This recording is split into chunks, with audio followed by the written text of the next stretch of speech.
samples or write your own. And this will be one of the best things that you can do to take action. So that's the next thing I want to say is taking action is really important. I applaud you all for being here today. That is action. In fact, you're doing my 3 main things of the healthy American, which is connection, right? You're connecting all together. Applause to Sylvia and David and everybody else that's been in participating. Yeah, big applause for you guys putting this on. Really awesome. Number 2 is education. That's what I'm here for, is to help alert you to some of the laws. I have one more that I want to tell you, which is really important. And number 3 is taking action. So take the action regardless of the results. Even if the signs stay up, you did your part, and you can congratulate yourself for doing something important. I want to have 10,000 emails flood their and letters flood their offices saying, we are not going to stand for this. You're in violation of the law. This is going to cause accidents, and you personally are going to be responsible for these accidents. So we need to go on alert. All right. The next thing I want to tell you is a very important law, and I want you to write this down or remember it. It's California Civil Code 46. California Civil Code 46. You already know California Civil Code 51, which is, I think I single-handedly helped people realize their civil rights in California, and maybe even in other states. You have the right to enter any store that you want. Private business cannot keep you out because you're breathing oxygen. It's the exact opposite. A private business, they actually would have to make everybody else leave the store and you come in if you made that as your requirement for your accommodation. That's how much California law respects non-discrimination. They have many laws that state that you may not be discriminated against because of your gender, your age, your ethnicity, many things, including your religion. And for me, my religion is I have communion with God through my breath. All right. My breath was given to me by God, and I breathe in God's life as I breathe in, and I am not going to obstruct my breathing. It's my religious preference, and nobody can question it. No one can question it. They can question it. That's freedom, but I may not be denied service because I want to breathe oxygen. Now, we've had a lot of success with this, but do you know what, friends? I found another law even more compelling in my view. They're going to tell you that you have to wear a mask because you are a threat to the health and safety of others, that your God-given human breath is somehow fatal, and that you're the silent assassin just walking around breathing on people and they're dropping dead because of your human breath. Of course, there's no proof of that, which is where you say to them, where is your proof that I'm a threat to others? The only proof that is compelling is from a court, from a judge. A judge has to rule with an order, a restraining order against you for not to appear in public at that store. So you say to them, would you please produce the judge's order that precludes me from coming in your store? And I know, Costco and Verizon, they're all going to say, we don't care, we're calling the police. Well, there's a couple of other laws. There is a law that if the police come and arrest you for that, it is a false arrest under California civil rights codes. And that store owner is going to be liable for $25,000 every time they tell you not to come in the store. So you could start racking up a lot of money if you want to go to Costco these days. Now, of course, it's always court. And what you do is you make a claim with the California Department of Fair and Equal Housing. It's called dfeh.cal.gov. Now, don't worry, you guys. I'm actually going to be teaching a whole class on your civil rights coming up because I realize it's so important and I want to take people through step by step. But let me tell you this other law. Just get ready. This is going to knock your socks off. And all I can say is that I am guided by the Holy Spirit because I have no idea how I come across these laws. Seriously, people say, Peggy, how do you find all that? I'm like, usually I'm looking for something else and something will take me somewhere. And before you know it, it's like, oh my gosh, I found California Government Code 12926Q is a a law that defines your religious rights in California. Do you know they use the word face covering? That a face covering is part of your religious practice. Well, my religious practice includes no face covering. This is a law on the books in California. They use the word face covering, yet I'm still discriminated against. I am experiencing extreme religious persecution at the hands of my own city of Aliso Viejo, and I'm suing them. I'm suing them for thousands of dollars. And not because I want the money, but because I want it to hurt their pocketbook. It's going to be a high profile case. It's going to have a lot of prominent media coverage once it gets into action. And they probably are going to back off at that point. So here's the law I want to tell you. California Civil Code 46. California Civil Code 46 makes it a crime for anyone to say that you have a disease when you don't.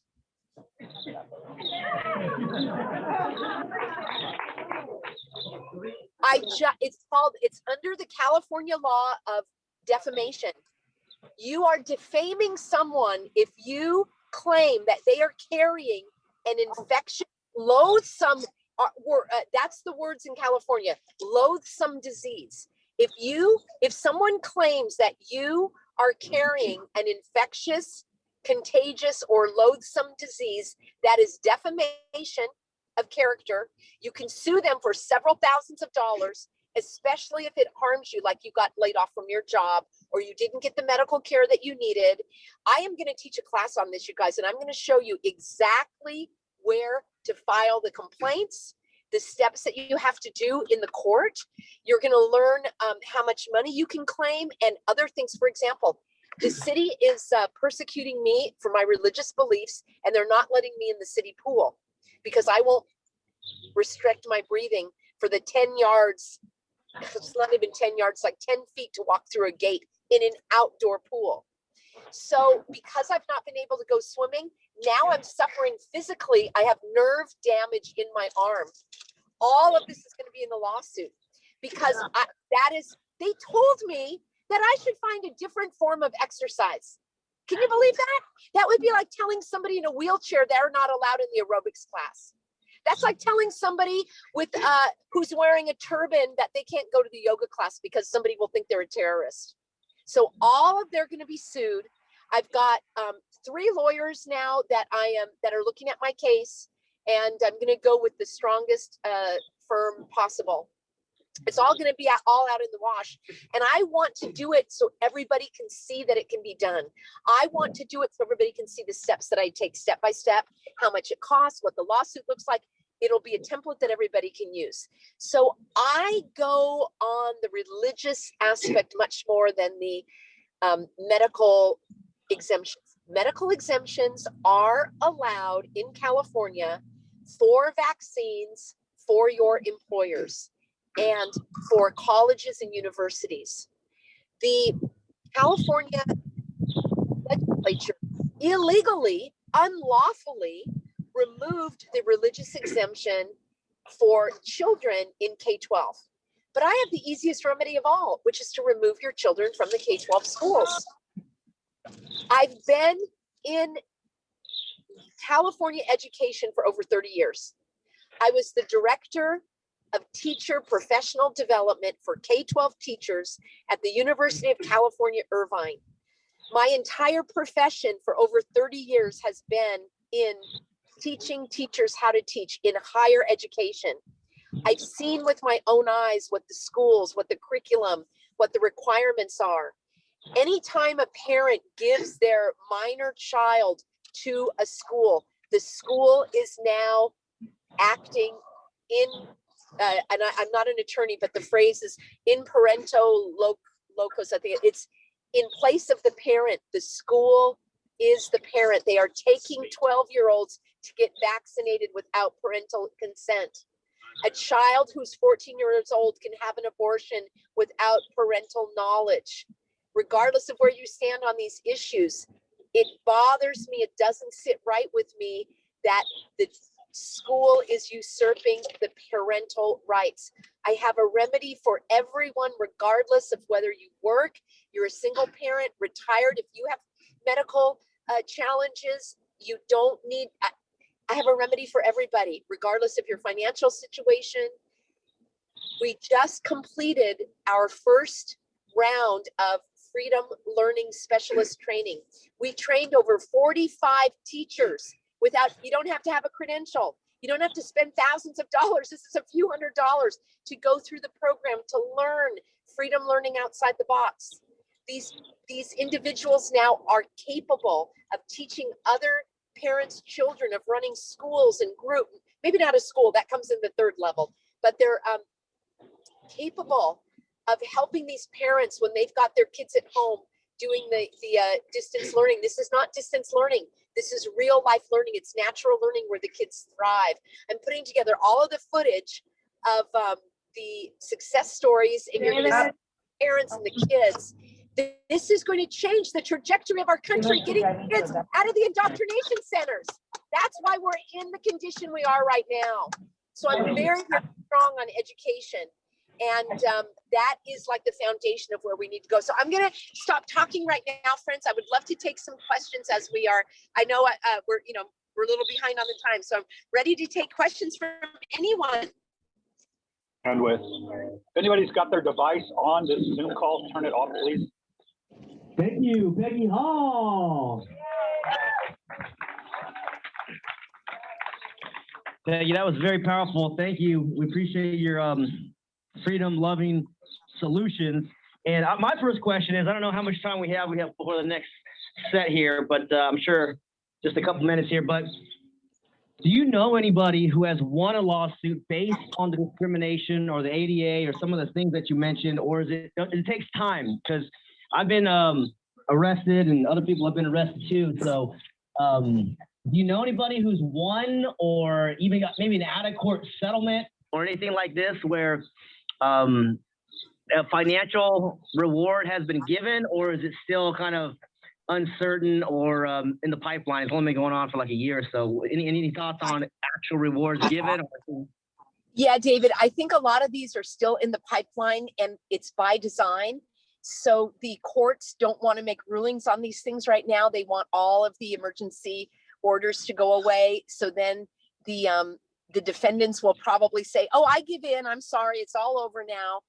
And then the courts will also be able to rule more easily, the judges.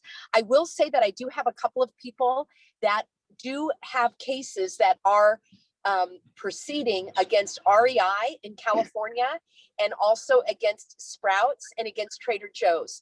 Now, I want to explain that something a lot of people don't know, and this is what I'm going to teach in detail. I'll give you all the links and everything in the class. But in order to do a civil, there's two kinds of ways you can sue somebody, civilly and criminally, and you can do both. The civil claims are the ones I was talking about, where they violated your personal rights. They did not let you go. They did not let you go shopping. They insinuated, it's called impugn. That's the words in the legal, language of the law. If you impute someone with a contagious disease, these have to first go through the California Department of Fair Employment and Housing. They have to rule that you have a cause of action before a court will hear your case. And it's important that you go through these proper channels, because you could spend all this time and money and file your case, and the judge is just going to say you never got it. You never got a ruling from the Department of Fair Employment and Housing. It has to do with housing or employment. It's an agency in California that handles complaints. So for my case, I had to go and have an interview. I couldn't go, I did it on Zoom. I had an interview with an agent from this department, the Department of Fair Employment and Housing. And they do an intake interview. And I did that about a month ago, and I'm still waiting to hear their ruling. That is where you get the ruling that you have the right. It's called the cause of action in the court. Now, if none of that works, you sue them in small claims court. You don't need anything. You don't need any approval from any agency. You don't need a lawyer. You sue them for $10,000. And if anybody else was harmed, let's say that your spouse, because you were complaining all the time, or your spouse was upset because of all the trauma you went through, your spouse could sue for that as well. And if you had kids that were affected, they could sue. So by the time you have it, now you got a $40,000 claim on your hands because of all of the trauma that you went through of your experience. So I'm going to show all of that. And the other thing is, in the state of Arizona, in the state of New Mexico, I have people that had success with going through their state agency for civil rights, and the state agency gave a cease and desist on those companies to tell them to knock it off. One of them was the Goodwill, and that was in New Mexico, because they didn't let the guy in to go shopping without a mask on. And so he claimed ADA, that it was against he couldn't breathe, and it was an injunction, so they didn't even need to go to court. So the court ruled against there were two cases against the Goodwill and also against an estate sale agency, because they wanted the man to put on a mask while he was, at an estate sale outside. And so those were two successes in New Mexico. And then in Arizona, I think it was against one of the, it might have been like 18 or something like that.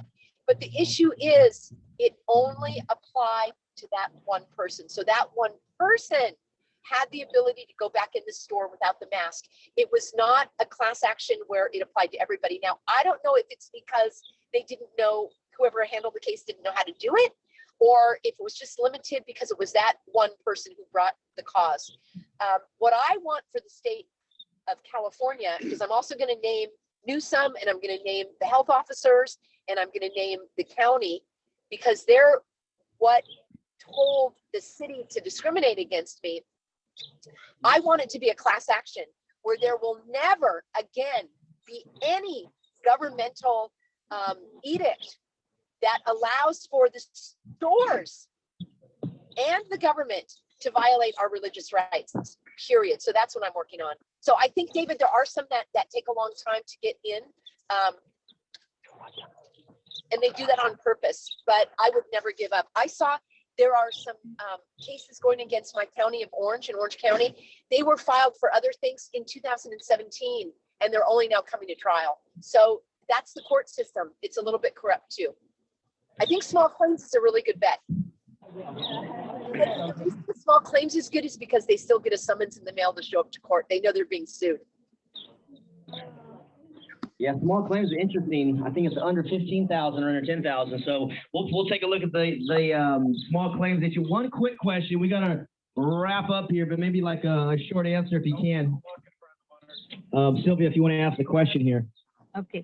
Peggy, I had a question. Can other counties kind of tag along on your class action lawsuit? And the second thing is, I did file with the Department of Fair Employment and Housing, and they responded back that they had no jurisdiction. So how would you handle that? Okay, what was the case, Sylvia, that they didn't have jurisdiction on? So they discriminated against me at a store. So I filed my complaint with the Department of Fair Employment Housing, and I got a response back, and they said, no, we can't handle this. We do not have jurisdiction. And the same thing happened with the medical optometry board. They came back and said they had no jurisdiction. So that is a standard response that I'm getting around here. Yeah, so I would do an appeal. I would say, what is your process for an appeal? I want to appeal the case, and then look at it a little more carefully to see if there's anything that maybe could be added to that. It's strange that they wouldn't take it. I think maybe because mine is a government case that I'm suing the government, but they have not responded yet. Again, they did the intake, so I don't know. But I would also say you could pursue these in small claims court.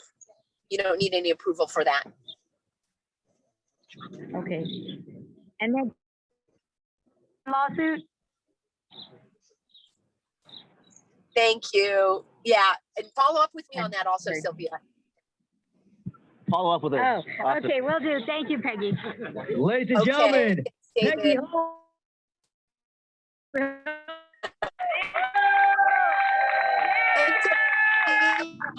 Signing off. Appreciate your support. Take care, everybody. Bye. Yes, thank you, Peggy. You have a great night. We'll talk again soon. Freedom is the issue of our lifetime. You're one of the champions on the earth. Thank you so much, very much. There, and we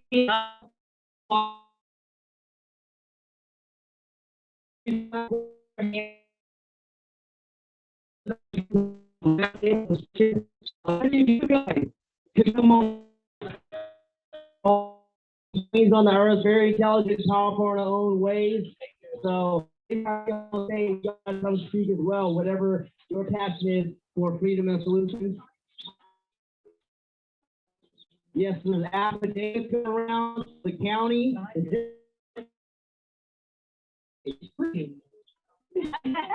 So yeah, do it today.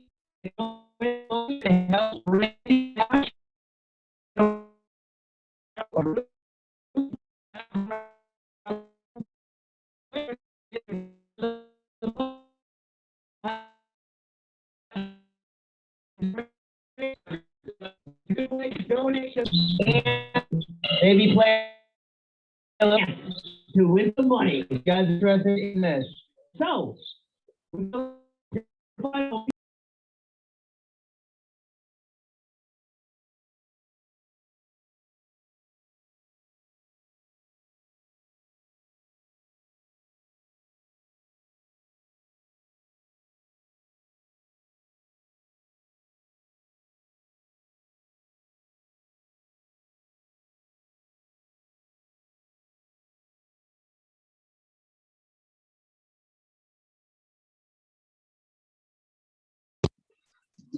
We're gonna be next with audio here for a